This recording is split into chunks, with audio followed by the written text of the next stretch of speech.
New topic start हो रहा है। वीड साइंस जो टॉपिक हम पढ़ रहे हैं, वीड खरपतवार, उसी के बारे में एक न्यू टॉपिक स्टार्ट हो रहा है आज हमारा। और न्यू टॉपिक में क्या पढ़ाया जाएगा, आज का जो टॉपिक है वो क्या कवर करने वाला है, वो करने वाला है वीड मैनेजमेंट। आज का हमारा जो मेन टॉपिक है वो क्या रहने वाला है, वीड मैनेजमेंट। वीड को हम मैनेज कैसे करें। हमने पढ़ लिया किस किस प्रकार की वीड होती है, क्या क्या टाइप की है, क्या क्या क्लासिफिकेशन है। उसके बाद आज हम पढ़ने जा रहे हैं वीड मैनेजमेंट। वीड को मैनेज कैसे करें, क्या क्या प्रिंसिपल है जिनको मैनेज करने के।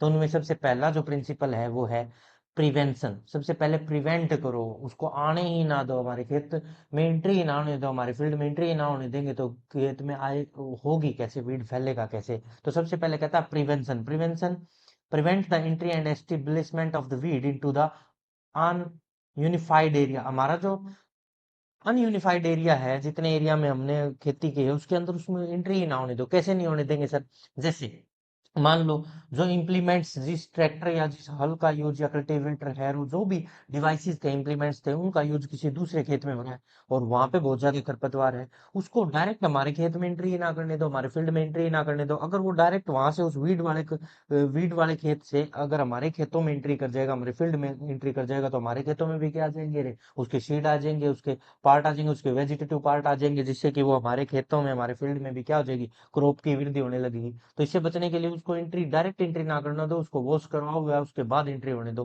ठीक है। एक और बात बताता हूँ तुम्हें, ये हो गया एक तो तरीका। और साफ सुथरे यंत्र यूज करो, डिवाइसेस को पहले वॉश करवाओ फिर यूज करो। पशुओं का अवगन होता है, जैसे पशुओं की एंट्री को रोक लगाओ। पशु एक खेत में घूम रहे हैं फिर दूसरे खेत में एंट्री कर जाते हैं, एक फील्ड में वो मान लो चरवा लेके घूम रहा तो फिर हमारे खेत में ले आया, उनके पाँव के साथ उनकी बॉडी से चिपक के बहुत सारे वीड आ जाते हैं और वो वीड के सीड हमारे खेतों में आ जाते हैं। इस तरह से कि ये डिस्पर्जल होता रहता है इनके सीड का, तो उसको रोक लगानी चाहिए। जो ऑर्गेनिक जो फर्टिलाइजर्स हैं, खाद हैं, जो सॉरी मैन्योर है, उनका हमें ग्लिसरीन का, बहुत ज्यादा ग्लिसरीन का यूज करना चाहिए। अगर वो पूरी तरह से प्रॉपर डिकम्पोज नहीं हुए तो उसमें वीड के सीड होंगे और वो वीड ग्रो कर जाएगी। वो पूरी तरह से डिकम्पोज होनी चाहिए, उसमें वो हमारे फायदा करेगी, उसको मॉइस्चर प्रोवाइड नहीं करेगी और उस वजह से हमें बेनिफिट मिलेगा। एक ये तरीका है।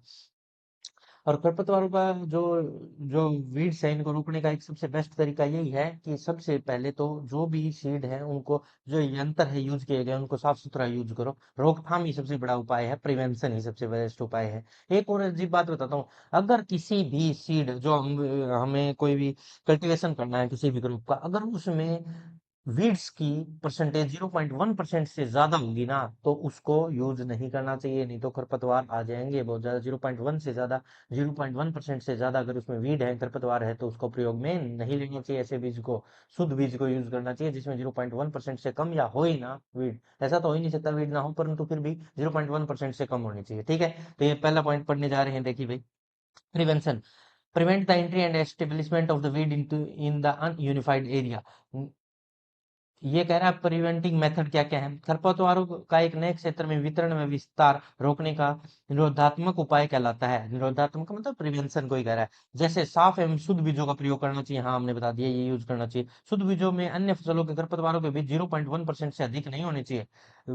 0.1% से क्या रहना चाहिए रे, कम रहना चाहिए वीट, तभी वो अच्छा है, वरना वो खराब फसल को कर देगा। सड़ी गली कार्बनिक कार्बनिक खाद का, जो ऑर्गेनिक मेन्योर है, उसका यूज गली सड़ी का डिकम्पोज करना चाहिए। साफ कृषि यंत्रों का, जो प्योर स्टलाइज्ड जो कृषि यंत्र है, इम्प्लीमेंट्स, उनका यूज करना चाहिए। और पशुओं की एंट्री पे रोकथाम लगानी चाहिए, जो डायरेक्ट दूसरे के खेत में से हमारे खेत में एंट्री करते हैं, जिस वजह से हमारे खेतों में क्या फैलने लगती है, वीड फैलने लगती है। तो ये तुम्हें पहला जो पॉइंट था मैनेजमेंट का वो कवर हुआ।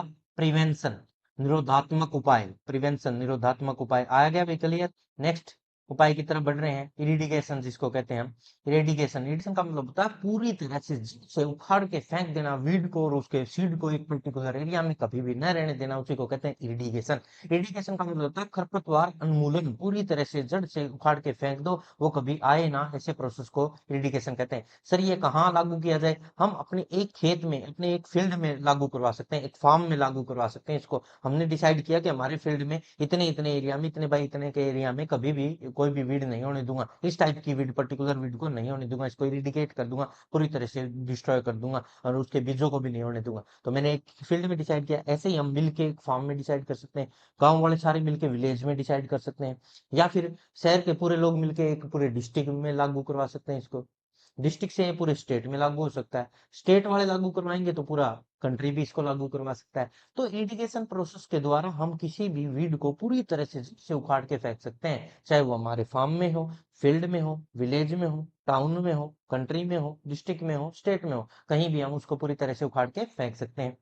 ठीक है सर। तो इस विधि का कहीं यूज किया गया, हाँ इस विधि के लिए देखो हम तो थोड़ा सा पढ़ते हैं। It is completely removal of the weed, living living plant part and seed of the weed. देखो हम उस सीड, उसके वीड के सीड को तो हटाएंगे हटाएंगे, उसके वेजिटेटिव प्रोपगेशन भी तो करता है ना उसमें, तो उसके जड़ से, रूट से या कोई भी पार्ट से भी तो ग्रो कर जाती है वीड, तो उनको भी पूरी तरह से इरिगेट करेंगे, उनको भी हटाएंगे from a particular area. It may be, ये फील्ड से स्टार्ट होता है, फार्म से, विलेज से, पूरे जियोग्राफिकल रीजन में जहां तक आप चाहो वहां तक इसकी जरूरत पड़े वहां तक कर सकते हैं। Weed eradication is justify against the weed like striga striga cuscuta lantana to prevent their disposal in new area useful and land and water body, ताकि ये नए एरिया में ना फैल सके और वाटर बॉडीज को नुकसान ना पहुंचा सके, फिशेज की डेथ ना कर सके न्यू एरिया में, इसकी वजह से जो हमारी क्रॉप्स है उनमें लॉस ना हो। वीड की वजह से जो लॉस हो रहे हैं वो कितने परसेंट होते हैं, हमने पढ़ा भी था, लॉसेज हैं वीड की वजह से वो 33% हो रहे हैं, और जो इन पे हम खर्चा कर रहे हैं वो 3 to 4% कर रहे हैं। ये बातें हमने पढ़ी भी थी पहले भी, तो मैं थोड़ा सा रिवाइज भी करवा रहा हूँ आपको साथ साथ, समझ में आया। तो इनसे बचने के लिए इरिगेशन मेथड अपनाया गया, और ये सेकंड मेथड है इरिगेशन। किसी एक क्षेत्र विशेष में खरपतवारों को पूर्णतः नष्ट करने को क्या कहते हैं, खरपतवार उन्मूलन कहा जाता है। यहाँ तक कोई डाउट है किसी को? तो आगे बढ़ते हैं नेक्स्ट स्लाइड की तरफ। ये समझ में आया भी सभी? बहुत बढ़िया, इसको कहते हैं इरिगेशन। नेक्स्ट स्लाइड क्या कह रही है देखिए भाई। ओ हो, बहुत तेजी से चल रहा है। नेक्स्ट स्लाइड की तरफ बढ़ते हैं। हाँ, कंट्रोल। अब ये कंट्रोल के बारे में कह रहा है, तो कंट्रोल तो सारे ही हैं सर, कोई भी कंट्रोल हो नहीं, कंट्रोल तीन तरह के हैं, तीनों के बारे में डिस्कशन करता हूँ। कंट्रोल क्या होता है? खरपतवार को किसी भी विधि के द्वारा हटाने के प्रोसेस को कंट्रोल कहते हैं, सफलतापूर्वक उनको हटा दिया जाए, नियंत्रित किया जाए। तो सबसे पहला जो कंट्रोल होता है वो होता है फिजिकल, फिजिकल कंट्रोल, फिजिकल या इसको भौतिक भी कह सकते हैं, भौतिक नियंत्रण या फिजिकल कंट्रोल। दूसरा होता है बायोलॉजिकल, बायोलॉजिकल कंट्रोल, या इसको जैविक कह सकते हैं हम, जैविक कंट्रोल किसी भी खरपतवार का। तीसरा हो सकता है केमिकल, केमिकल कंट्रोल, रासायनिक, केमिकल ये डबल नहीं आएगा, रासायनिक, रासायनिक कंट्रोल कैसे सर, थोड़ा समझाना। देखो सबसे पहले फिजिकल में हम किसी भी वीड को पूरे हाथों से उखाड़ के फेंक दें, या किसी ट्रैक्टर या इम्प्लीमेंट्स या बैलों की हेल्प से, या किसी भी उसको फिजिकली मैकेनिकल यूज करके मेहनत करके उसको उखाड़े, वो भौतिक या फिजिकल कहलाएगा। दूसरा बायोलॉजिकल, सर कोई भी बर्ड है जो इसके सीड को खा जाता है उसका यूज कर रहे हैं, कोई भी इंसेक्ट है जो उसको खत्म करता है किसी वीड को तो उसका यूज कर रहे हैं, ये कहलाएगा क्या, बायोलॉजिकल या जैविक। और तीसरा है हम किसी भी केमिकल का यूज करके उसको जला दें, वीड के प्लांट को जला दें, उसके सीड को खत्म कर दें, या कोई केमिकल है 2,4-D है, जैसे चौड़ी पत्तेदार जो ब्रॉड लीफ की, डाइकोटिलेडन प्लांट्स की जो लीफ होती है उनको जला देता है, मोनोकोट को नुकसान नहीं पहुंचाता। ऐसे बहुत सारे केमिकल्स हैं जिनकी हेल्प से हम किसी भी प्रकार की वीड को खत्म करें, वो तो कहलाता है केमिकल। और किसी जीव की हेल्प से, किसी इंसेक्ट या किसी बर्ड की हेल्प से दूसरी खरपतवारों को या वीड को खत्म करें, वो कहलाएगा बायोलॉजिकल। और तीसरा जो मेहनत करके हम फिजिकली हाथों से या किसी भी इम्प्लीमेंट का यूज करते हैं वो कहलाएगा फिजिकल। ठीक है। Weed inventions are reduced but not necessarily eliminate, पूरी तरह से इसको एलिमिनेट नहीं करना, पूरी उसको कंट्रोल करने को कहते हैं कंट्रोल। खरपतवार नियंत्रण, वीड कंट्रोल, खरपतवार को विभिन्न विधियों द्वारा कम कम कर देने के मुख्य सफलतापूर्वक उगाया जा सके सही खरपतवार नियंत्रण कहा जाता है। किसी भी फसल को पूरी ढंग से उगाया जाए और उसमें जो वीड है उनको कम किया जाए, इसी को क्या कहते हैं, खरपतवार नियंत्रण, वीड कंट्रोल। अरे समझ में आया सभी को? अब हम मान लो किसी भी वीड को पूरी तरह से खत्म नहीं कर पा रहे तो उसको नियंत्रित कर सकते हैं, उसी को कहते हैं वीड कंट्रोल, खरपतवार नियंत्रण। समझ में आया क्या? कर तो अब हम बात करते हैं सिविलाइजेशन ऑफ क्रॉप। क्रॉप की शुरुआत कब से हुई?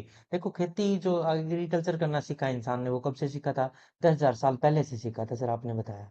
10,000 साल पहले से उसने क्या सीख लिया था रे? खेती करना सीख लिया था। तो क्रॉप के साथ ही वीड भी कब आगे होंगे? वीड भी तो 10,000 ईयर पहले ही आगे होंगे। वीड भी 10,000 साल पहले ही आ गए थे सर। तो वीड के और वीड को मैनेज करने का तरीका भी कुछ न कुछ खोज ही लिया होगा उसी टाइम। 10,000 साल पहले ही वीड आई, 10,000 साल पहले ही एग्रीकल्चर आई, और 10,000 साल पहले ही कोई ना कोई मैनेजमेंट का तरीका भी खोजा गया। और उनको मैनेज करने के लिए 6 स्टेज में मैनेज किया गया, एवोल्यूशन हुआ, धीरे धीरे एडवांस होता गया इंसान, और क्या क्या करता गया देखिए। 10,000 साल BC पहले रिमूवल ऑफ बाई हैंड, हाथ से उखाड़ता है। ये बीसी और एडी लिखा हुआ है, कुछ के साथ बीसी और कुछ के साथ एडी, इनको कवर कर देता हूँ। बीसी, बीसी का मतलब होता है बिफोर क्रिस्ट, क्या होता है? बिफोर क्रिस्ट, क्रिस्ट मतलब ईसा मसीह के जन्म से पहले। और एडी का मतलब होता है एनो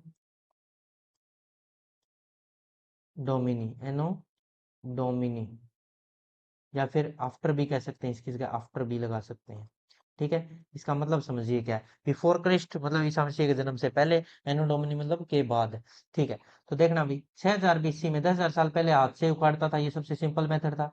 6000 साल बीसी पूरा हो, ईसा पूरा हो, वो क्या करता था, weed remove by the primitive hand tools, हाथ से बनाने वाली खुरपी वगैरह वगैरह बना लिया, उससे उखाड़ने लगा, थोड़ा एडवांस हो गया। फिर 1000 बीसी में वो weed done by the help of animal drawn implement से, एनिमल के साथ, पशुओं के साथ कुछ भी, लकड़ी का कुछ भी बना के या उस पत्थर का कोई डिवाइस बना के उससे यूज करने लगा, और उनसे क्या निकालने लगा, घास फूस को निकालने लगा, वीड को निकालने लगा। 1920 एडी, 1920 के अंदर machine drawn implements were developed by weeding, मशीनों का यूज होने लगा। ठीक है, एडी आफ्टर डोमिनी या एनो डोमिनी मतलब 1920 की बातें चल रही है। 1930 के अंदर 1930 में weeding was taken up by biological agent, मतलब जैविक, जैविक नियंत्रण उसने खोज लिया। जैविक नियंत्रण का मतलब भाई कुछ कीटों का यूज का या कुछ बर्ड्स का यूज करने लगा, जैव नियंत्रण, नियंत्रण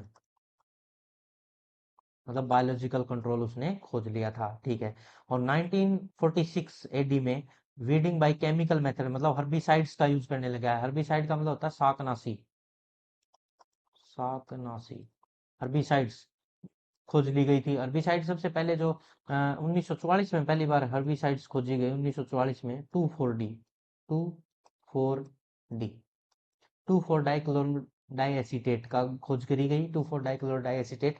और ये क्या थी, ये एक वो केमिकल था जो कि ब्रॉड लीव्स को जलाता था, ब्रॉड लीव्स वाले प्लांट्स को, मतलब डाइकोट को जलाता था और मोनोकोट पे कोई इफेक्ट नहीं डालता, डाइकोट को जला देता था और मोनोकोट पे कोई इफेक्ट नहीं डालता था। तो इसका जो यूज था वो गेहूं के अंदर प्रॉपरली किया जाता था, या फिर उन फसल में किया जाता, उन क्रॉप में किया जाता जो मोनोकोट थी, जिनकी लंबी लाइनदार पत्तियां थी, उन पे यूज किया जाता था। और उनके अंदर कोई भी डायकोट ग्रास, जो चौड़ी पत्तेदार लीव्स वाला कोई भी घास या फूस या फिर कोई वीड थी, तो उसको ये जला देता था। तो मोनोकोट प्लांट्स पे इसका यूज किया जाता था ताकि उनको तो बचाया जा सके, और जो डायकोट वाली वीड थी उनको जलाया जा सके। 2,4-डी का 1944 में विल्किन फ्रैंकलिन और किसने, जोन्स ने इसको खोज किया था। फ्रैंकलिन और जोन्स ने 1944 में 2,4-डी को डिस्कवर किया। ये केमिकल था जो डायकोट वीड को जलाता था, मोनोकोट को बचा के रखता था। ये सिलेक्टिव वीड थी, क्या थी, एक सिलेक्टिव वीड थी। वीड आगे जाके हम पढ़ेंगे, सिलेक्टिव नॉन सिलेक्टिव बहुत टाइप की होती है, पर ये सिलेक्टिव वीड थी जो डाइकोट को ही जलाती थी। समझ में आया सभी को? और 1944 में ये डिस्कवरी होने के बाद 1946 1946 में केमिकल मेथड का पूर्ण मात्रा में यूज करने लगे लोग, और इंडिया में भी इसका बहुत ज्यादा यूज होने लगा। यहाँ तक समझ में आया भी सभी को? तो 10,000 साल पहले हाथों से ही काम करते थे। फिर 6,000 में क्या करने लगे, हैंड टूल्स बना लिए, कुछ उनसे उखाड़ने लगा घास फूस को। 10,000 साल पहले एनिमल के हेल्प से उखाड़ने लगा, एनिमल के साथ टूल को यूज करके, यंत्रों को यूज करके। और 1920 में उसने पहली बार जो मशीनों का यूज किया। 1930 में बायोलॉजिकल एजेंट्स का जो जैव नियंत्रण आया। और 1946 में हर्बिसाइड्स का यूज करने लगे। 1944 में जो 2,4-डी की जो फ्रैंकलिन और जोन्स ने जो डिस्कवरी करी, उसके बाद हर्बिसाइड्स का भी भरपूर मात्रा में यूज होने लगा। तो इस तरह से हमने क्या सीख लिया रे, इस तरह से हमने सीख लिया सिविलाइजेशन, जो किस तरह से सिविलाइजेशन हुआ है, क्रॉप में वीड कैसे कैसे आए। 10,000 साल पहले से हम वीड मैनेजमेंट के बारे में भी जानते थे, ऐसा नहीं है कि हम वीड मैनेजमेंट के बारे में नहीं जानते थे। अरे समझ में आया? जो खरपतवार नियंत्रण की विधियां हैं, वीड को कंट्रोल करने के जो मेथड्स हैं, उनमें सबसे पहला मेथड है मैकेनिकल मेथड, फिर आएगा बायोलॉजिकल मेथड, और फिर आएगा केमिकल मेथड। सबसे पहला मेथड पढ़ने जा रहे हैं मैकेनिकल मेथड। मैकेनिकल मेथड में सबसे पहले आ रहा है भूपरिष्करण, टिलेज। टिलेज क्या होता है सर? भूपरिष्करण का मतलब होता है सोइल को लूज करना। किसी भी सीड बैंक को तैयार करने के लिए हम मान लो सीड उगाने से पहले भूमि को क्या करते हैं, अरे उपजाऊ बनाने के लिए उसको खुदाई करते हैं उसकी, और उसमें क्या करते हैं, टिलेज। टिलेज प्रोसेस क्या होता है, लूजनिंग ऑफ द सॉइल, ताकि उसमें रूट आसानी से, जो क्रॉप हम उगाने वाले उसके रूट आसानी से पेनिट्रेट कर सके, और उसमें एयर का और वाटर का जो मिक्सअप है वो आसानी से हो सके, उसके लिए टिलेज किया जाता है। तो वीड को उखाड़ने के लिए, वीड को खत्म करने के लिए, कंट्रोल करने के लिए भी हम टिलेज विधि का यूज करते हैं। टिलेज करके छोड़ देते हैं ताकि लंबे टाइम तक वो पड़ा रहे, जो वीड है वो जल जाए, उसमें धूप में पड़े पड़े जल जाएंगे। तो टिलेज करके छोड़ना भी जरूरी है। टिलेज ही क्यों जरूरी है सर ऐसे ही छोड़ दे, नहीं। टिलेज करने से क्या है, वो मिट्टी उखड़ेगी, उसमें जो रूट है या वेजिटेटिव पार्ट जो भी हिस्से हैं किसी भी वीड के घास फूस के, जो दोबारा से ग्रो करते हैं, वो जल जाएंगे, उखड़ जाएंगे। ठीक है, अभी समझ में आया, टीलेज फर्स्ट मेथड। नेक्स्ट, हाथ से उखाड़ना sir, hand pulling. Hand pulling, हाँ, कोई भी मान लो क्रॉप है, उसके अंदर कोई भी तुम्हें घास फूस नजर आता है, वीड नजर आती है, तो उसको हाथ से उखाड़ो और फेंक दो। तो इस तरह से भी हम कंट्रोल कर सकते हैं वीड को, मैकेनिकल मेथड में आ जाता है ये भी वीड कंट्रोल का। नेक्स्ट, हाथ से निराई गुड़ाई। हाथ से निराई गुड़ाई और हाथ से उखाड़ने में क्या फर्क है। हैंड होलिंग क्या होता है, जैसे कोई खुरपी का यूज करो और तुम उसको ऐसे ऐसे निराई गुड़ाई करो ताकि उसमें मिट्टी भी लूज हो जाए, साथ साथ उस प्लांट को जो क्रॉप उसको भी फायदा हो और साथ में वीड भी निकल जाए, दोनों काम होते हैं, निराई गुड़ाई में आते हैं हैंड होलिंग। ठीक है, यहाँ तक समझ में आया। अब नेक्स्ट मेथड है मोर का प्रयोग करना, मोविंग। मोविंग, मोर क्या होता है सर, मोविंग एक ऐसा मेथड है जिसमें मोर नाम का डिवाइस यूज होता है और उसमें फसल को जो वीड होती है उसको ऊपर से कट कर दिया जाता है, वीड को ऊपर से कट करके फेंक दिया जाता है, जिससे कि जो क्रॉप है वो उसके ऊपर से निकल जाएगी और स्मूथनिंग इफेक्ट से उसको जो वीड थी वो नीचे रहने की वजह से, धूप ना मिलने, सनलाइट ना मिलने से जल जाएगी। मोर का प्रयोग ऐसे किया जाता है। नेक्स्ट है खुदाई करके। खुदाई करके मतलब डिगिंग। डिगिंग मतलब भाई उसको पहले उखाड़ खोदो और फिर उसकी जड़ें निकाल के उसको बाहर फेंक दो, ये भी एक मेथड है। नेक्स्ट, नेक्स्ट है स्पूडिंग। स्पूडिंग मेथड क्या होता है, स्पूडिंग एक स्पुडलर का यूज किया जाता है। इसमें क्या होता है, क्रोप को पकड़ के ऊपर से कट करके फेंक दिया जाता है और इस वजह से वो क्रोप क्रोप जो इस टाइप की क्रोप है, अलग अलग टाइप की क्रोप के लिए अलग अलग मेथड यूज किए जाते हैं। स्पुडिंग, स्पुडिंग एक मोर का प्रयोग करने वाला ये जैसा ही डिवाइस है जिसमें स्पुडलर का यूज किया जाता है और उससे ये लंबा डिवाइस होता है जिसे कट करके फेंक दिया जाता है फसल को, और जो फसल को नहीं, सॉरी, वीड को कट कर दिया जाता है। इसको स्पुडलिंग मेथड कहते हैं। सिकलिंग क्या होता है फिर, सिकलिंग में दराती, जो हम सिक्कल, जिसको सिक्कल दराती होती है ऐसे, वो उससे कट करते हैं ग्रुप में। क्रॉप क्रॉप को किस में कट करते हैं, ग्रुप में। वीड को ग्रुप में कट करके फेंक देने की प्रोसेस को क्या कहते हैं, सिकलिंग। इसमें वीड का बहुत सारे ग्रुप को कंट्रोल नियंत्रित किया जाता है और इसको जड़ों से, नीचे से बिल्कुल ग्राउंड लेवल से कट किया जाता है, इसको सिकलिंग कहते हैं। नेक्स्ट है जलाकर। बर्निंग, जला दो किसी वीड को, वो होगी ही नहीं। पर ये जो जलाकर का मेथड है ये कब किया जाता है, पहले फसल उगाने से पहले, क्रॉप को उगाने से पहले इसको कर दिया जाता है, ताकि जो जलने से जो वो फर्टिलाइजर इफेक्ट भी दे उसके अंदर, जो जो मिट्टी में मिलेगी, जो ऐस है, बर्निंग ऐस होगी वो मिलेगी, तो उससे क्या होंगे, न्यूट्रिएंट्स होंगे, वो सारी मिट्टी में चले जाएंगे, फायदा भी देगा। ठीक है, इसको जूम कल्टीवेशन में भी ऐसा ही होता है। जल प्लावन या वाटर लॉगिंग की कंडीशन पैदा कर दो। जल प्लावन मतलब, मान लो मैंने फसल को काट ली है, उसके बाद थोड़े बाद समय बाद हमने देखा कि प्लांट जो हमारा फील्ड है उसके अंदर सिर्फ वीड ही वीड नजर आ रहे हैं, तो वीड को कंट्रोल करने के लिए उसमें वाटर भर के छोड़ दो। पानी भर के छोड़ने से क्या होगा, उसमें पानी खड़ा रहेगा, उस वजह से उनकी रूट तक ऑक्सीजन नहीं पहुंच पाएगी, ऑक्सीजन नहीं पहुंच पाएगी तो धीरे धीरे धीरे धीरे जो वीड है वो जल जाएगी, जल प्लावन कहते हैं इसको। नेक्स्ट मेथड है चेनिंग। चेनिंग मेथड क्या होता है, ये नदियों में और नालों में यूज किया जाता है। क्या होता है, नदियों में, नहरों में तो घास फूस उगा होता है, उसको दोनों तरफ से चेन बांध दी जाती है और उसको ट्रैक्टर की हेल्प से या किसी डिवाइस की हेल्प से खींचा जाता है, तो वो घास फूस को काटते हुए चेन चलती है पानी के अंदर, इसको चेनिंग मेथड कहते हैं। मल्चिंग मेथड क्या होता है, मल्चिंग मेथड एक ऐसा मेथड है जिसके दौरान पूरे फील्ड को किसी घास फूस से कवर कर देते हैं, जिससे सनलाइट उस वीड तक नहीं पहुंचती और वो सनलाइट जल जाती है। या पेपर के थ्रू भी किया जाता है, पेपर मल्चिंग भी कहलाता है। गर्मियों में जुताई करके छोड़ दो, घास फूस की जड़ें बाहर आ जाएंगी, जो भी हमारी वीड है उसकी जड़ें बाहर आ जाएंगी और उसको लंबे समय तक छोड़ दो, धीरे धीरे वो क्या हो जाएंगी, सूख जाएंगी और वो जल जाएंगी। सॉइल सोलराइजेशन क्या होता है, सॉइल सोलराइजेशन का मतलब है सर, सॉइल को धूप में पड़ा रहने दो लंबे समय तक, सॉइल ऐसे ही पड़ी रहेगी तो उसमें जितनी भी वीड उग रही है वो धीरे धीरे धीरे धीरे जलती चली जाएंगी, हाई टेम्परेचर की वजह से वो खत्म हो जाएंगे। और ऐसा ही गर्मी, सीधा सिंपल छोड़ दिया जाए तो सॉइल सोलराइजेशन कहलाता है, और उखाड़ के छोड़ दिया जाए मिट्टी को, टेलिंग करके, उसको समर डीप प्लॉगिंग कहते हैं। ठीक है, ड्रेजिंग क्या होता है, ड्रेजिंग सर ये जैसे कि धान का कोई खेत है, धान के खेत में से उखाड़ के, उखाड़ना, किसी भी वीड को उखाड़ के फेंकना, ये क्या कहलाता है, ड्रेजिंग कहलाता है सर। धान का खेत या पानी भरे हुए कोई भी वाटर बॉडी के अंदर, जैसे वाटर हाइसिंथ को निकाल के फेंकना, क्या कहलाएगा, ड्रेजिंग। तो ये मेथड थे जो कि मैकेनिकल मेथड थे वीड को कंट्रोल करने के। देखिए, तीन मैकेनिकल मेथड और हैं जो बहुत ज्यादा इंपॉर्टेंट है किसी भी एग्रीकल्चर के क्रॉप में वीड को रिमूव करने के लिए। मैकेनिकल मेथड ही हैं, इनको भी एग्रीकल्चर में वीड को रिमूव करने के लिए यूज किया जाता है, जो खरपतवार नियंत्रण या वीड कंट्रोल या वीड मैनेजमेंट में इसको यूज किया जाता है। कैसे, देख लेना कौन कौन से है। पहला है सर चेलिंग। चेलिंग क्या होता है सर, चेलिंग, चेलिंग एक डिवाइस होता है। चेलिंग जैसे कि सबसे पहले तो ये बता दूं, चेलिंग जो मेथड है ये एक मैकेनिकल मेथड है और इसको यूज किया जाता है टी प्लांटेशन में, मेनली इसको यूज किया जाता है जनरली। जो भी प्लांटेड प्लांट होते हैं, जैसे टी है, कॉफी है, उनमें इसको यूज किया जाता है। क्यों सर इसी को यूज क्यों करते हैं? क्योंकि इसमें एक इम्प्लीमेंट है, चीजल। चीजल का जो एक तो हैंडल होता है, लॉन्ग हैंडल होता है, और लॉन्ग हैंडल के साथ एक स्पेड, सेपेड मतलब एक पतरे टाइप का कुछ पार्ट होता है, जो कि दूर तक जाके उनकी हर एक प्लांट के नीचे तो हम घुस नहीं सकते टी प्लांटेशन में, तो हर एक प्लांट तक जाने के लिए एक बड़ा सा डिवाइस है, जिसको ऐसे ऐसे उखाड़ देते हैं, उनके नीचे जो वीड होगी होती है उनको उखाड़ देते हैं, और सोइल को लूज करने में भी दोनों में हेल्प करता है ये चेल चेल नाम का जो डिवाइस है, इंप्लीमेंट है, इसका यूज किया जाता है मिट्टी को लूज करने में और वीड को उखाड़ने में, दोनों में यूज किया जाता है, और जनरली ये टी प्लांटेशन में यूज होता है भाई। तो लिखा हुआ है एन इम्प्लीमेंट इज कॉल्ड चेल, shaped like implement, very long handle होता है, with which weeds and soil can be raked up, उसको उखाड़ दिया जाता है। Generally practised in tea plantation, और चाय की खेती में इसको जनरली यूज किया जाता है। नेक्स्ट जो मेथड है वो है फ्लेमिंग। फ्लेमिंग फ्लेमिंग का मतलब है भाई फ्लेम देना, बहुत ज्यादा स्ट्रॉन्ग फ्लेम देना। इसमें एक बर्निंग होता है, एक फ्लेमिंग होता है। बर्निंग में तो जला ही दिया जाता है, पर फ्लेमिंग में जलाया नहीं जाता। वीड को उसको हाई टेम्परेचर के एक्सपोजर में रखा जाता है लंबे समय तक। ग्रीन जो वीड होती है, जो हरी वीड है, उसको टेम्परेचर में रखेंगे, जिस वजह से वो धीरे धीरे क्या हो जाएगी, खत्म होती चली जाएगी, इसी को कहते हैं। और इस जो विधि का यूज वेस्टर्न कंट्री बहुत ज्यादा करती हैं, और मेनली कॉटन में, प्याज में, सोयाबीन में, या फ्रूट की जितनी भी सब्जियां, हॉर्टिकल्चर में जो फ्रूट्स उगाए जाते हैं उनके लिए यूज किया जाता है। सबसे बेस्ट एग्जांपल जो है फ्लेमिंग का, वो है डोडर। डोडर मतलब अमरबेल को कंट्रोल किया जाता है फ्लेमिंग मेथड से, ल्यूसिन रिज्का के अंदर। रिज्का के अंदर अमरबेल को कंट्रोल करते हैं डोडर इन ल्यूसिन। तो सबसे बेस्ट मेथड बोला जाता है फ्लेमिंग।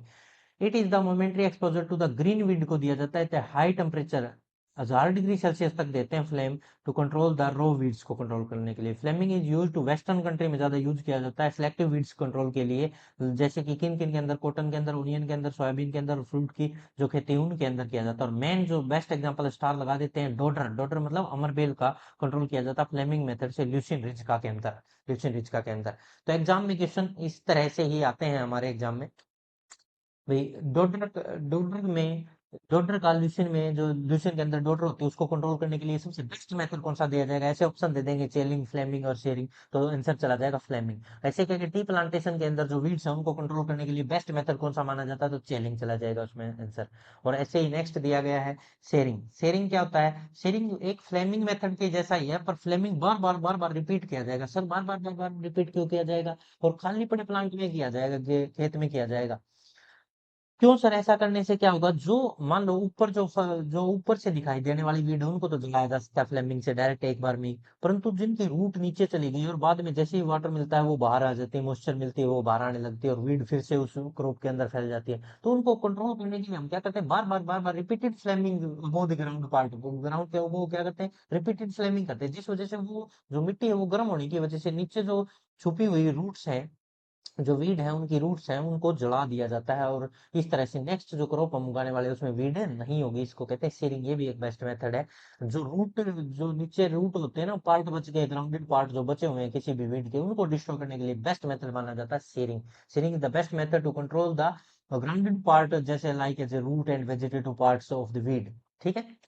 नेक्स्ट है repeated application of flame to above ground part destroy the root system and plant die. Plant को डाई कर दिया जाता है। Repeated application of flame to above ground part destroy the root system and plant die. इस तरह से इसका control करते हैं। ये समझ में आया भी सभी को?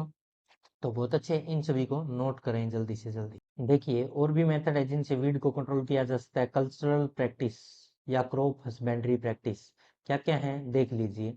सबसे पहले जो है वीड को कंट्रोल किया करने के लिए proper crop stands and early seedling vigour, उचित फसल सुगमता होनी चाहिए। मतलब क्या कहना चाह रहा है, जो डेंसिटी है फसल की वो अच्छी खासी होनी चाहिए। जैसे मान लो हमने जो फसल उगाई है वो अच्छे से उगी हुई है, उसमें कोई गैप नहीं है, किसी प्रकार का गैप ना होने की वजह से उसमें क्रॉप, जो वीड है वो उगी नहीं पाएगी। क्यों नहीं उग पाएगी? क्योंकि उसमें गैप ही नहीं है, सघन है। और उसमें अगर मान लो बाई चांस कोई क्रॉप में वीड उग भी गई, ग्रो कर गई, तो वो छोटी रह जाएगी, नीचे रह जाएगी, तो वो बड़ी क्रॉप ज्यादा होने की वजह से वो क्या कर देगी, उसको जला देगी, क्योंकि वो समुद्र इफेक्ट से जल जाएगी। समुद्र इफेक्ट क्या होता है, जैसे ही वीड, जो क्रॉप है बड़ी होती जाएगी और वीड है वो उसके नीचे आ जाएगी, नीचे आने से उसके सनलाइट उसके ऊपर गिरेगी नहीं, वो छांव में आ जाएगी उसके, और छांव में आने की वजह से उस पे सनलाइट न मिलने की वजह से वो वीड जल जाएगी। इसलिए प्रॉपर डेंसिटी होना क्रॉप के अंदर उगाना उसको जरूरी है। ठीक है। Next, selective crop stimulation stimulation क्या होता है भाई? देखो ये मैं तुम्हें बताऊंगा आगे, और ये क्यों बताऊंगा आगे मैं बताता हूँ, थोड़ा सा आइडिया देता हूँ तुम्हें। ये क्रॉपिंग मॉडल है, एक तरह का क्रॉपिंग मॉडल होता है। क्रॉपिंग मॉडल क्या होता है सर? क्रॉपिंग मॉडल मैं समझाता हूँ तुम्हें क्या होता है। अलग अलग तरह की सॉइल मिलती है इंडिया में, एक टाइप की सॉइल नहीं है। कहीं तो जलोढ़ मतलब एलुवियल सॉइल है, कहीं लैटेराइट है, कहीं काली मिट्टी ब्लैक सॉइल है, कहीं येलो है, कहीं रेड है। तो अलग अलग तरह की सॉइल मिलती है इंडिया के अंदर, और अलग अलग तरह की सॉइल के हिसाब से जो सिलेक्टिव मॉडल बनाए गए हैं, क्रॉपिंग मॉडल भाई, यहाँ पे इस मिट्टी में ये वाली फसल उगेगी और इसमें ये वीड आएगी, तो इसको इस केमिकल या इस हर्बिसाइड या इस प्रॉपर मेथड से इसको कंट्रोल किया जाएगा। उसके लिए अलग से क्रॉपिंग मॉडल बनाए गए हैं, वो हम डिटेल में जब सोइल पढ़ाएंगे तब बढ़ा देंगे। नेक्स्ट जो लेक्चर आने वाले सोइल पे, उनमें ये क्रॉपिंग मॉडल तुम्हें मिल जाएंगे। नेक्स्ट आगे बढ़ते हैं।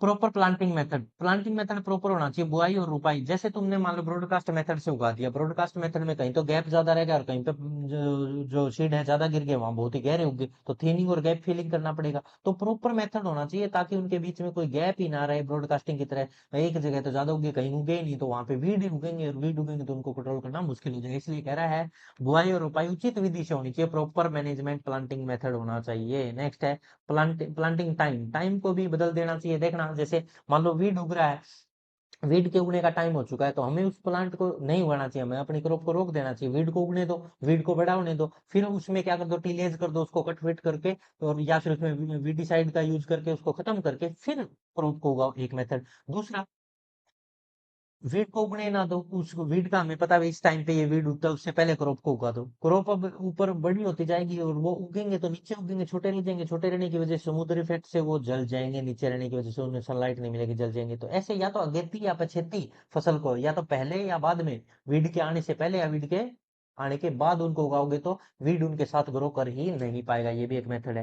नेक्स्ट है क्रॉप रोटेशन, क्रॉप रोटेशन फल चक्र अपनाना सर। ये क्या होता है भाई? एक ही टाइप की फसल उगा रहे तो उसमें एक वीड है वो प्रॉपर ओब्लिगेट जो होती है उसी के साथ, जीना मरने वाली क्रॉप जो वीड होती है वो उसी के साथ उगेगी, तो वो तो उसके साथ सहमत हो चुकी है भाई, मैं तो, तुम आओगे तो मैं भी आऊंगी, तो अब हमें क्रॉप ही बदल देनी चाहिए, तो वो वीड आएंगी ही नहीं। क्रॉप को अल्टरनेट बोना चाहिए, कभी गेहूं बो दिया, कभी चना, कभी सरसों, अलग अलग बोना चाहिए, एक ही क्रॉप को बार बार रिपीट नहीं करना चाहिए, इसको क्रॉप रोटेशन कहते हैं। Stale seed bed, seed bed का मतलब होता है जो टेलेज करने के बाद हम जो मिट्टी को तैयार करते हैं सोइंग के लिए, उस सीड बेड में प्रॉपर होना चाहिए, उसमें किसी प्रकार का कोई वीड का सीड भी नहीं होना चाहिए, ना उसमें कोई वीड की वेजिटेटिव पार्ट, रूट वगैरह वगैरह, उनको उठा लेना चाहिए, उखाड़ लेना चाहिए या खत्म कर देना चाहिए, प्रॉपर सीड बेड तैयार करना चाहिए। नेक्स्ट मेथड स्मूदर क्रॉप या कॉम्पिटेटिव क्रॉप क्या होता है? स्मूदर मैंने बताया, जैसे सनफ्लावर की खेती है, सनफ्लावर में लेंटाना ग्रास उगता है, तो सनफ्लावर जो की ग्रोथ ज्यादा होती है, ग्रोथ ज्यादा होने की वजह से वो उसको कवर कर लेता है, नीचे रह गया लेंटाना, लेंटाना को सनलाइट नहीं मिलती, उस वजह से लेंटाना ग्रास क्या हो जाता है, साफ हो जाता है। तो इसको कहते हैं समुद्र इफेक्ट या समुद्र क्रॉप्स कहते हैं। समुद्र क्रॉप्स की हेल्थ बोनी चाहिए, जिससे कि क्या है, वीड को वो जला देंगे, अपने आप ही नीचे ले लेंगे और उससे सनलाइट नहीं पहुंचेगी, वो जल जाएगी, इसी को समुद्र इफेक्ट या कॉम्पिटिटिव इफेक्ट कहते हैं। नेक्स्ट है ग्रोविंग इन इंटरक्रॉप, इंटरक्रॉप, इंटरक्रॉप का मतलब होता है दो, ये जैसे दो पंक्तियां बो रखी, दो रो उगा रखी हमने किसकी, क्रॉप की, और इसके बीच में अलग क्रॉप उगा दो ताकि वीड को कोई स्पेस ही ना मिले, वो उग ही ना सके, तो उसके लिए कोई जगह ही नहीं मिलेगी, तो वो उग ही नहीं पाएंगी। अरे समझ में आया क्या? तो अंतवर्ती फसलों को लगाना मतलब इनके बीच में और फसलें उगा दो ताकि वीड को कोई स्पेस ही ना मिल पाए, तो वीड उग ही नहीं पाएंगे इस जगह पे। और भी है, ये एट ही नहीं है, ये 11 मेथड है। नेक्स्ट मेथड पे भी चर्चाएं कर ली जाएंगी, देखना जरा, पहले इनको नोट कर लें, ये एट इफेक्ट है, इनको नोट करें, फिर नेक्स्ट पे भी चर्चाएं कर लेते हैं। देखिए, अभी हमने ये एट मेथड पढ़ ली, उससे आगे अब हम नाइन्थ मेथड पढ़ने वाले हैं। नाइन्थ मेथड, नाइन्थ क्या है भाई, वो भी देख लें। नाइन्थ मेथड है हमारा मिनिमम टिलेज, मिनिमम टिलेज या जीरो टिलेज, न्यूनतम न्यूनतम भू पृष्करण, मिनिमम टिलेज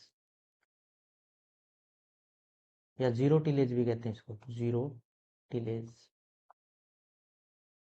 सर आप तो कह रहे थे टिलेज अच्छा होना चाहिए, बहुत अच्छा करना चाहिए ताकि वहां पे कोई ग्रास उग ही ना पाए। मिनिमम टिलेज का मतलब समझाता हूँ तुम्हें, ये डिपेंड करता है वहाँ के एरिया और वहाँ की भूमि पर। तो वहाँ की अगर मिट्टी है ना वो बहुत पहले से ही स्मूथ है, हमें टिलेज करने की जरूरत ही नहीं पड़ रही, वहाँ पे स्मूथ है वो, लूजन सॉइल है, उसमें आसानी से कोई भी रूट पनप सकती है, तो उसमें हमें टीलिंग करने की जरूरत नहीं है, टीलेज करने की। अगर टीलेज करोगे तो नुकसान और होगा, क्यों? उसमें जो वेजिटेटिव पार्ट है किसी वीड के, वो नीचे दबे हुए हैं ना, वो ऊपर आ जाएंगे, और ऊपर आते ही रूट तो आसानी से लग ही सकते हैं, उस मिट्टी में लूज है वो सॉइल, तो उसमें वो रूट पकड़ लेंगे और सारे के सारे वीड ग्रो करने लगेंगे। इसलिए वहां ऐसी इसी जगह पे हमें मिनिमम टिलेज या जीरो टिलेज की जरूरत होती है। और मिनिमम टिलेज या जीरो टिलेज इसलिए किया जाता है, जहां जहां हमें वहीं पे खुदाई होगी, सिर्फ जहां पे जहां पे क्या हमें उगाना, सीड उगाना, बस उतने उतने एरिया में, बाकी सबको उखाड़ने की जरूरत मिट्टी को नहीं है। इसको कहते हैं मिनिमम टिलेज या जीरो टिलेज। ठीक है, तो ऐसा जहाँ वहां किया जाता है जहाँ पहले से सॉइल नरम है और उसमें किसी प्रकार की हार्डनेस नहीं है। अगर हार्ड सॉइल होती वहां तो टिलेज के बगैर काम ही नहीं चलेगा, क्योंकि सोविंग की जाती, सीड को उगाना है, तो भी वहां तो क्या करनी पड़ेगी हमें, क्या करनी पड़ेगी, टिलेज करना पड़ेगा सर। पर यहाँ ऐसी सॉइल जो नरम है पहले से, उसमें टिलेज की जरूरत नहीं होती। अब नेक्स्ट मेथड है समर फ्लाविंग। 10th मेथड है समर फ्लाविंग। समर फॉलोइंग, सॉरी, ये थोड़ा सा रफ करना पड़ेगा, देखिए जरा। समर फॉलोइंग ये क्या होता है सर? परती छोड़ दो भूमि को, भूमि को खाली छोड़ दो रे, कुछ समय के लिए भूमि को, 2 4 या 4 5 7 10 हफ्ते खाली छोड़ दोगे, तो उससे क्या होगा कि जो मिट्टी है ना, वो क्या रहेगी, उसमें गर्म धूप पड़ेगी, और धूप से टेम्परेचर हाई होगा, और जो वहां वीड पनपने वाले थे वो सारे के सारे जल जाएंगे। वो जैसे ही अपनी वेजिटेटिव ग्रोथ करने लगेंगे उसी टाइम जल जाएंगे, तो उनकी सीड और फ्लावरिंग तो होगी ही नहीं, तो इस तरह से वो वीड क्या हो जाएगा, वहां से लुप्त हो जाएगा। समर फ्लावरिंग कहते हैं इसको। नेक्स्ट जो मेथड है फ्लडिंग, फ्लडिंग या ड्रेनेज। नेक्स्ट जो 11th मेथड है वो क्या कहता है, flooding, flooding and drainage, drainage method, इसको हवेली मेथड भी कहते हैं, हवेली मेथड, हवेली मेथड। अब तुम्हें ये समझाता हूँ क्या होता है।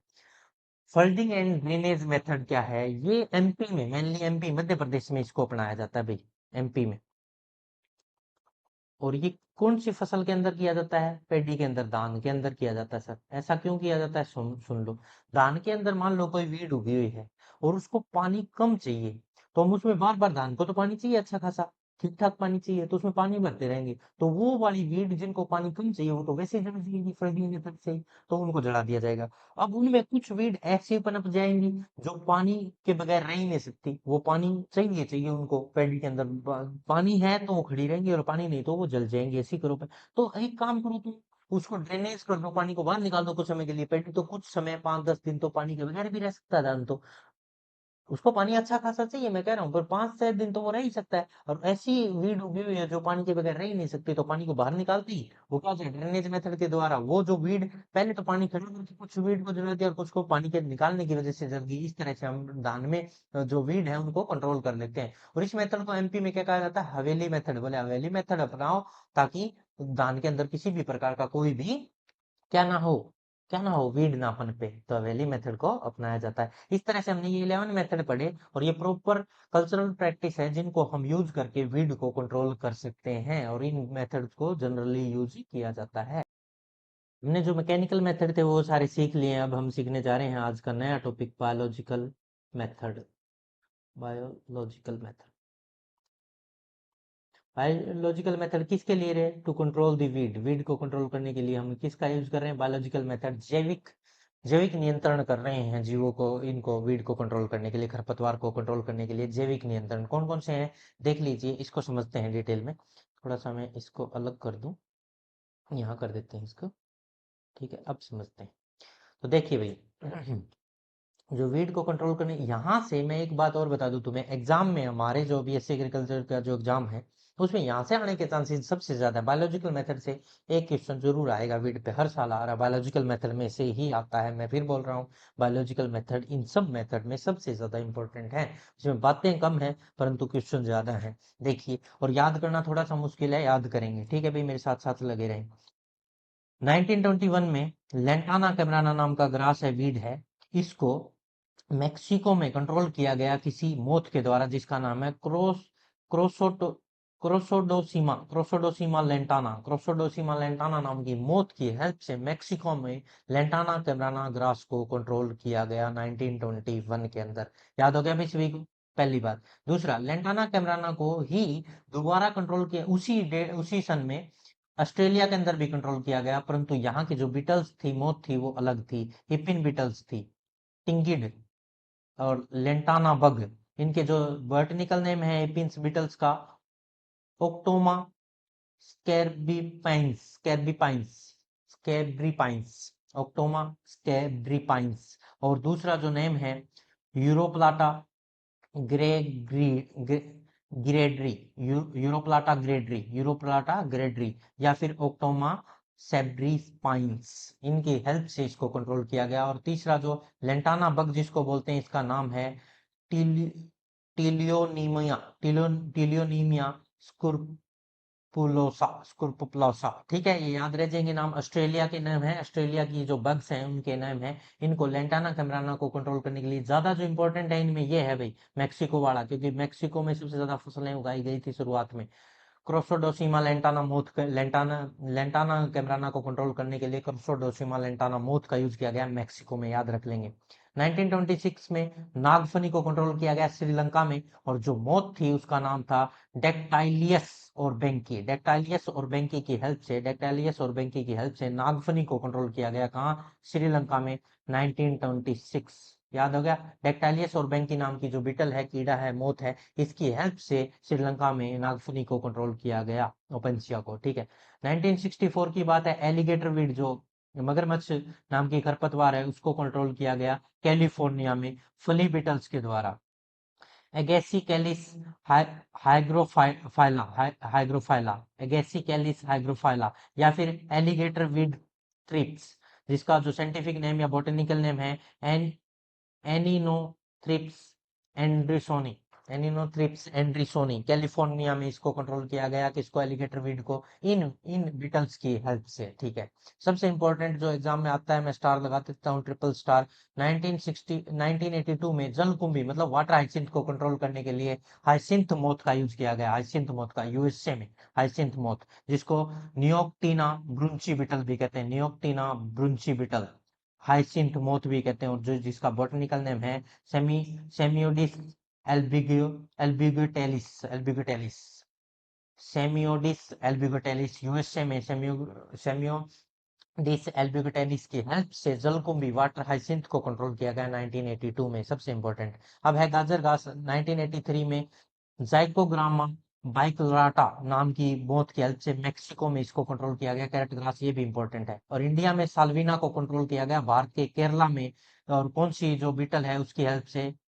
साइट्रोबैगस साल्वेनी, ये इंपॉर्टेंट है भाई, इंडिया वाला आ सकता है। साइट्रोबैगस साल्वेनी की हेल्प से केरला भारत के अंदर साल्विना नाम की जो वीड है, खरपतवार है, उसको कंट्रोल किया गया। और गाजर घास जो पार्थेनियम है, कैरेट ग्रास, इसका भी बहुत ज्यादा पूछा गया है। जाइकोग्रामा बाइकलराटा मेक्सिको में इसको कंट्रोल किया गया। लास्ट वाली तीनों ही बहुत ज्यादा इंपॉर्टेंट है। 1982 में वाटर हाइसिंथ को कंट्रोल किया गया था, हाइसिंथ मोथ नियोक्टिना ब्रुंची की हेल्प से यूएसए के अंदर। तो ये एग्जाम में सबसे ज्यादा पूछे जाने वाले क्वेश्चन है, लेंटाना, वाटर हाइसिंथ, पार्थेनियम और साल्विना। साल्विना इंडिया का है। ठीक है भाई, देखिए अभी स्टार्ट कर रहे हैं। 6 kind of bio agent were use to control weed को कंट्रोल करने वाले 6 टाइप के क्या है? बायो एजेंट, जैविक जीव हैं जो कि कंट्रोल कर सकते हैं किसी भी वीड को। कैसे? सबसे पहले इनमें आएगा इंसेक्ट, फिर कार्प फिश आएगी, प्लांट पैथोजन है, कॉम्पिटिटिव प्लांट्स भी हैं, स्नेल हैं और माइट्स हैं। तो देखिए सबसे पहले इंसेक्ट की बात करते हैं। हवाई के अंदर 1902 में लेंटा कैमरा लेंटाना कैमरा को कंट्रोल किया गया एक मोथ की हेल्प से, जिस मोथ का नाम था क्रोसीडोसीमा लेंटाना नाम की मोथ की हेल्प से लेंटाना कैमरा को कंट्रोल किया गया हवाई के अंदर 1902 के अंदर। सबसे पहले एक इंसेक्ट ने बायो कंट्रोल करके हमें दिया था, लेंटाना कैमरा वीड को कंट्रोल कर दिया था क्रोसीडोसीमा लेंटाना नाम की एक मोथ ने, इंसेक्ट ने। ठीक है भाई। कार्प फिश क्या होती है सर? कार्प फिश एक ऐसी फिश है जो कि किसी भी वाटर के अंदर, पौंड के अंदर, लेक के अंदर जो भी वीड उगते हैं ना उनको खाती रहती है। वीड को खाती है तो उसकी हेल्प से वीड कंट्रोल हो रहा है, इसलिए कार्प फिश को भी इन 6 बायोजेंट के अंदर ही रखा गया है। नेक्स्ट है थर्ड, प्लांट पैथोजन। के जो पैथोजन होते हैं उनसे भी कंट्रोल किया जा सकता है वीड को, यस किया जा सकता है। कुछ जो फंगस है उनसे फ्लूइड तैयार करके किसी भी वीड पे डाल दिया जाए तो वो वीड को खत्म कर देता है, और कुछ फंगस हैं ऐसा करती हैं, जैसे एकेसिया जो ग्रास है उसको कंट्रोल किया जाता है स्पोर सस्पेंशन ऑफ दी सिफेलोस्पोरियम जोनेटम। सिफेलोस्पोरियम जोनेटम नाम की जो फंगस है उसके उसके स्पोर की हेल्प से एकेसिया ग्लेविका को कंट्रोल किया जाता है, एकेसिया ग्लेविका को कंट्रोल किया जाता है फ्लूइड स्पोर की हेल्प से सिफेलोस्पोरियम जोनेटम नाम की फंगस से। स्केल्टल वीड जो होती है जिसको बॉटनिकल नेम है कॉन्ड्रिला जुन्सिया, कॉन्ड्रिला जुन्सिया, कंट्रोल्ड बाय रस्ट फंगी पाक्सीनिया कॉन्ड्रिलियाना, पाक्सीनिया कॉन्ड्रियालाना, कॉन्ड्रिलाना, ठीक है, इसकी हेल्प से कंट्रोल किया जाता है किसको, स्केल्टल वीड को, ठीक है भाई। तो ये सारी जो फंगस है इनको ग्रास को नहीं होने देती, वीड को नहीं पनपने देती। नेक्स्ट है कॉम्पिटिटिव प्लांट। कुछ प्लांट ऐसे भी होते हैं जो कॉम्पिटिटिव होते हैं, दूसरे प्लांट्स को ग्रोथ नहीं करने देते। जैसे एक एग्जांपल मैरीगोल्ड का मैं दे देता हूँ, मैरीगोल्ड के आसपास अगर कोई भी पार्थिनियम कैरेट ग्रास गाजर घास होगा ना तो उसको तुरंत जला देगा, केसिया को भी जला देगा। क्यों?